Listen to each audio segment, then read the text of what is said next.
Kakvo vreme čudno, ljudi. Duva vetar, te mi sunce bije u oči, te oblačno. Biće kiše, neće, hoće kiša, neće kiša. Eto te je prognoza. Vidite, već da smo na Novom Beogradu, eno tamo je Ušće, 6 kaplara, Hajat, a sad će da naiđe i nešto specijalno za vas. I evo ga, bliži nam se.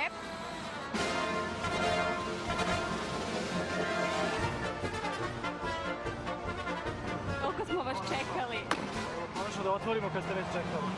Dok nam otvaraš, da nam kažeš šta ovo predstavlja. Predstavlja jedan specifičan, svetski poznat vid prodaje samo jednog proizvoda koji je u Beogradu bio zaboravljen od ranije, znači viršle koje su se nekada prodavale na PKB-ovim kioscima i ja mislim da su 90% autentične, da ne kažem 100%, trudili smo se da napravimo da budu autentične. Opa, i to je to. Za par minuta imamo kiosk na mestu. Nažalost, jedan jedini. Na zapadu se iz ovoga prodaju razne stvari, znači tipa sladoleda. Kad deca čuju u Americi zvonce, oni znaju da je to sladoled stigao, tako da onda izađu. Postoji tu jedna anegdota, vrlo interesantna.